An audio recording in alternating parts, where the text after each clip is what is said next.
क्या हुआ तुमको? क्यों इतनी परेशान लग रही हो? नहीं तो, मुझे तो कुछ नहीं हुआ। लो तुम दवाई ले लो। महक, विजय को दवाई देकर मेरे पास आना। उधर विभा अपने पति के साथ शहर जा रही होती है। अभी और कितना टाइम लगेगा, इतना बोल ही पाती है कि अचानक उनकी कार ट्रक से टकरा जाती है और विभा उछलकर पास की खाई में जा गिरती है। महक को इस घटना का पता लग जाता है तो वो फिर से नागिन रूप लेकर उनको बचाने के लिए निकल पड़ती है। लेकिन जब तक वो वहाँ पहुँचती है तब तक विजय के पिता मर चुके होते हैं। नहीं, ये क्या हो गया? आंटी जी कहाँ है? इधर उधर देखकर बोली। तभी वो आंखें बंद करके देखती है कि विभा बेहोश होकर नदी में पड़ी है और पानी के बहाव के साथ बहती जा रही है। महक पानी में कूद जाती है और विभा को अपनी पूंछ से बांधकर किनारे पर ले आती है। आंटी जी उठिए। आंखें खोलकर बोलती है, मैं कौन हूँ? तुम कौन हो? कहाँ हूँ मैं? तभी एक लड़की दौड़कर नरगिस के पास आती है। मुझे बचा लो, न जाने क्यों कुछ सांप मेरे पीछे पड़े हैं। मैं तो बस जंगल घूमने आई थी। नरगिस को भी लड़की के अंदर नाग के होने का आभास होता है। नरगिस लड़की को देखते हुए बोली, कौन हो तुम? यहाँ क्या कर रही हो? मेरा नाम निरूपा है। मैं घर से घूमने आई थी तो सांप मेरा पीछा करने लगे।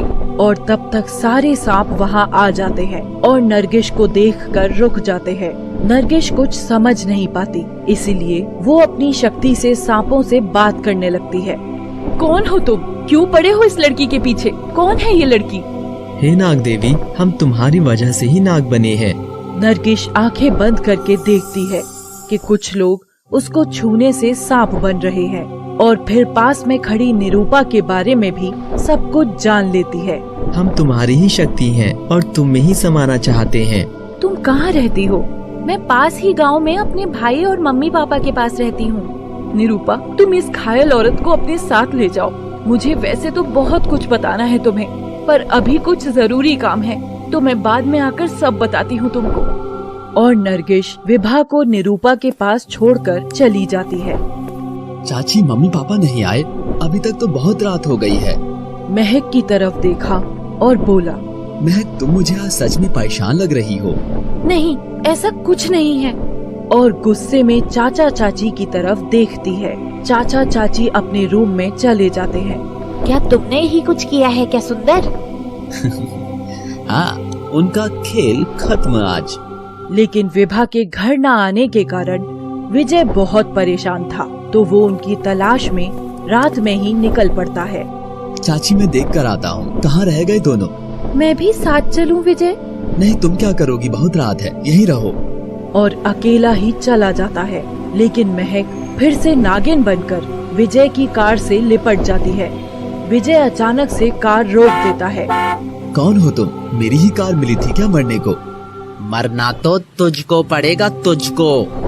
विजय को कार से खींचता हुआ बोला। विजय उसको धक्का देकर दूर गिरा देता है। लड़का उठकर फिर से विजय पर वार करता है।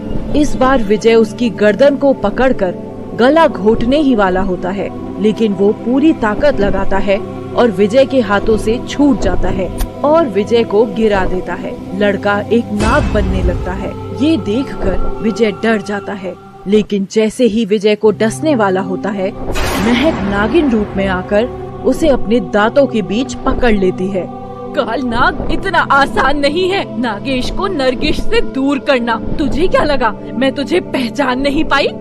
काल नाग नागिन के दांतों के बीच से गायब हो जाता है और फिर दूर खड़ा होकर बोलता है, नागिन, तू पिछली बार इसलिए बच गई थी क्योंकि मुझे तुझको वश में करना आता नहीं था, लेकिन अब मुझ में वो शक्ति है जो तुझे मारने के लिए पर्याप्त है। और नागिन पर आँखों की शक्ति से वार करता है। नागिन वहाँ से हट जाती है। आँखों से निकलती हुई शक्ति पत्थर पर लगती है और वो टुकड़े टुकड़े हो जाता है। तू बहुत तीव्र गति से दौड़ती है, इसीलिए बच भी गई, लेकिन इस बार से बच पाना मुश्किल है नागिन, मुश्किल। और नागिन की तरफ विष फुंकार छोड़ता है। नागिन अपनी शक्ति से अपने चारों तरफ एक कवच बना लेती है, जिससे कालनाग की शक्ति भेद नहीं पाती। बच पाना तो तेरा भी मुश्किल है कालनाग। और कवच से होते हुए कालनाग के शरीर से पार निकल जाती है।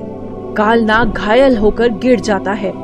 नागिन उठकर बोलती है, अब तुझे कोई नहीं बचा सकता। मेरे और नागेश के बीच में आने वाले को मरना ही होगा कालनाग। और एक विषैली हवा कालनाग पर छोड़ती है। कालनाग को लगने लगा था कि वो नागिन के वार से अब जिंदा नहीं बच पाएगा।